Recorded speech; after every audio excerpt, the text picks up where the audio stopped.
Now, you won't normally find me doing impressions, but this morning I'm going to make an exception. I've had a delivery, and in the spirit of Mr. Archie Luxury himself, da-da-da-da, welcome to the English watch. So if you've been following my channel, you'll know that my Omega Planet Ocean has been back in the service centre for some warranty work. The lens was fogging up. I had some problems with the hour setting.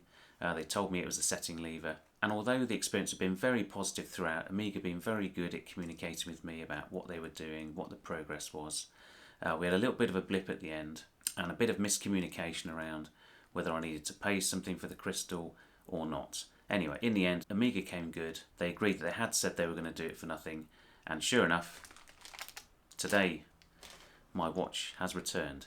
So let's get into it. Now, before we do, don't forget, like and subscribe. Please leave some comments at the end. I've been getting some great ones recently, and as you know, I'll always get back to you in the end. Right, so let's go over to the desk and see what's inside. Okay, so here it is. Let's rip open. Check out the Concord. Let's move the Concord out of the way. So we've got the hard case, so it's cracked open a little bit, but should still survive. Let's make sure there's nothing else in there. Nope. Okay, so this is how Omega ship it back. They've got this hard outer case, and inside you've got the inner case. So I've now got quite a few of these. I'll have to start selling them on eBay. So it feels weighty, so there's definitely something in there. Oh, I can bring Concord back into the fray now. Okay, so first time opening this up. Got my warranty card back, which is good.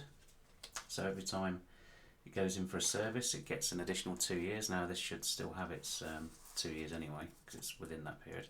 Sticker there, I guess that's the service number. And here she is.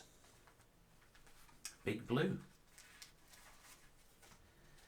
Now I did ask if they could include the old crystal and the old parts that they'd replaced. Now they've not done that, which is a bit disappointing.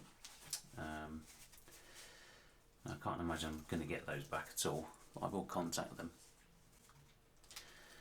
So I've got this nice protector here, so I like to keep these, so if you're storing the watch at all, or travelling, it's good to keep this bit of plastic. So what I'm going to do is just to zoom in a bit. Okay, and then let's remove, we'll try and remove this plastic. So, answers on a postcard. Here we go. Definitely looks like my watch. It feels cold as steel. It's got the nicks and scratches that I left on the side. It's got a brand new crystal.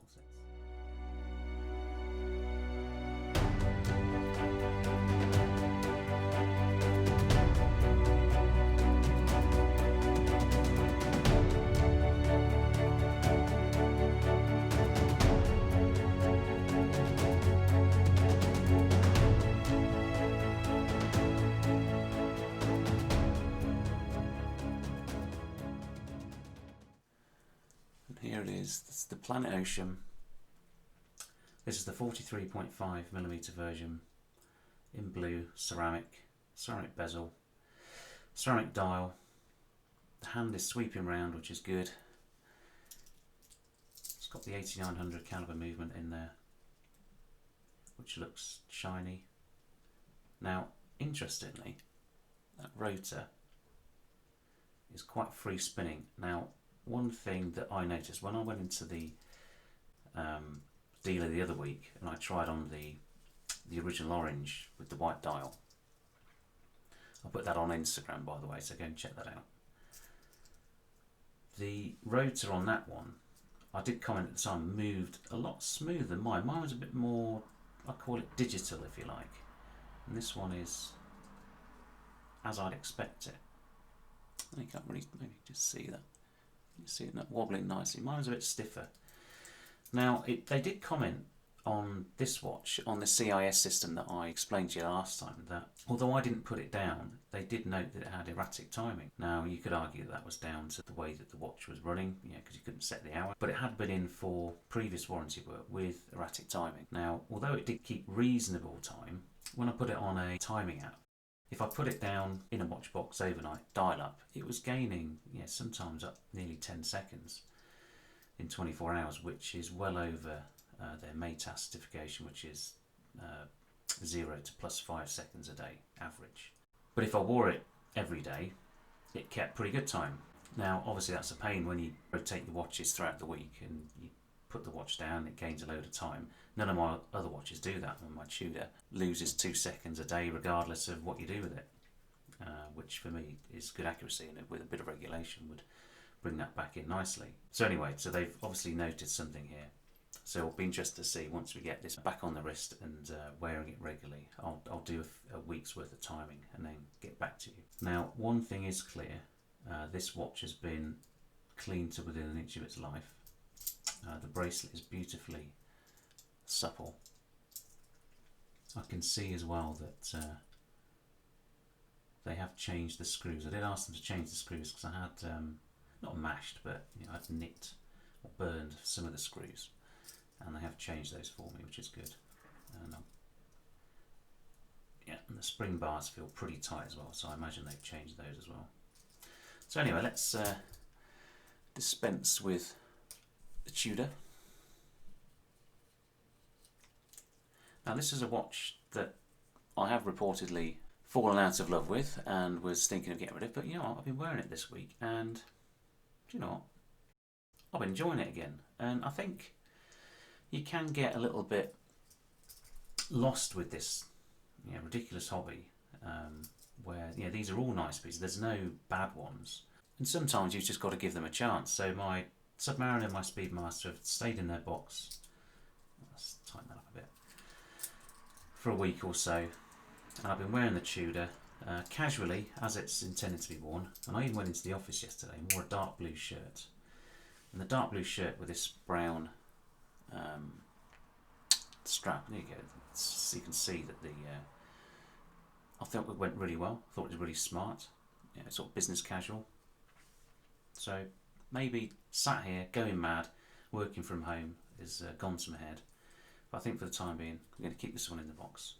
Anyway, it's all about Big Blue. So here we are on my 6 3/4 inch wrist, the Planet Ocean.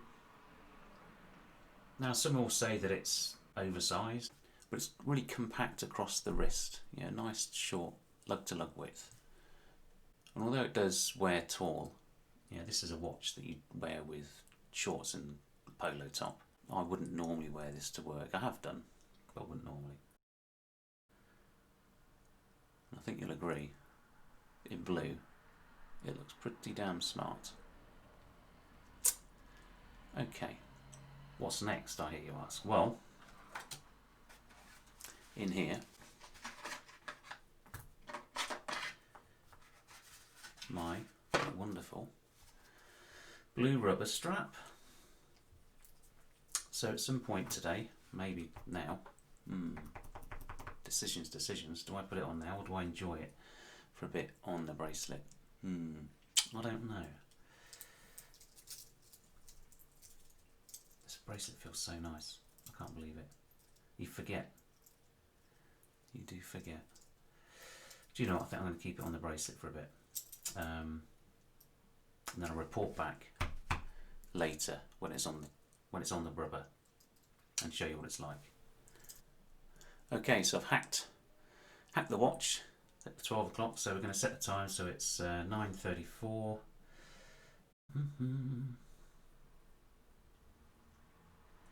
Gone 9:35, so we go 9:36 there, and then I've got to wait again for this to get to 36, and then we'll click it over and then we'll set the date. Okay, let's get ready to push that crown in. 2, 1, go, and off it goes. So it's the 20 seconds, so we're going to pull the crown out, and what we're going to do is wind round the quick set. So one more click over to midnight, there we go, and back round to the 9. And then we're going to push in and seal it shut. So we're now telling the right time, which is good. So what we're going to do now is go to an app that I use, which is Watch Tracker, and Planet Ocean, and we're going to start a new timing run, and we're going to add a data point, start. So it says that my reaction time, not quite Formula 1 driver standard, is 0.2 of a second. So if you take that into account, if it's plus or minus half a second here or there, then it doesn't really matter. Wow. So this is going to go back on the wrist. And we'll report back tomorrow. Maybe it will find itself on the rubber strap.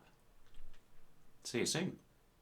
Okay, so we're back, and no surprise, my Planet Ocean has ended up on the rubber strap pretty damn quick. As I've said numerous times, putting this rubber strap on does give this watch a much different feel. It takes a lot of the weight out. I think for these summer months, a rubber strap is what you need anyway. So what I've done is I've wrapped up the metal bracelet in this polyimide tape. This is what I use for my lug protection. When I'm changing it, you can see the links for this in the description. So that'll keep that nice and secure, stop the end links falling off, and stop it getting damaged where it's being stored. Okay. Right, so let's just get this sucker back on the wrist. There we go. Not too tight, but it doesn't rattle around like a bracelet, so there you go.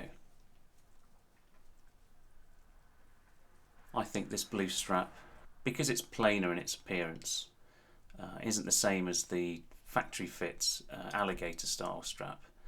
I prefer the simplicity of this rubber strap, which is from one of the prior models. I think it was the Good Planet. Still has the same modern deployment buckle. And these things are a piece of jewellery, so well made. And yes, they're expensive, but I think if you're spending money on a watch like this, you've got to get the full package. I've certainly enjoyed wearing it, and I think now that it's got a new crystal, I think it's just given it that new watch look. Being away from it for a few months has made me realise that when you're rotating watches, don't try and wear them all throughout the week. I think it is good to put them away. Stops you getting bored with them, stops you getting frustrated with daily timekeeping. Just wear one watch, wear it for a week. I mean, if you've gone out for a special occasion, then yeah, wear your dress watch or wear your casual watch on the weekend. But instead of trying to wear all of mine throughout the week, this one being away for a bit has made me rethink my stance on watch collecting, and certainly on rotation. So leave your comments, let me know what you think. This has been the English Watch. Bye for now, and I'll see you soon.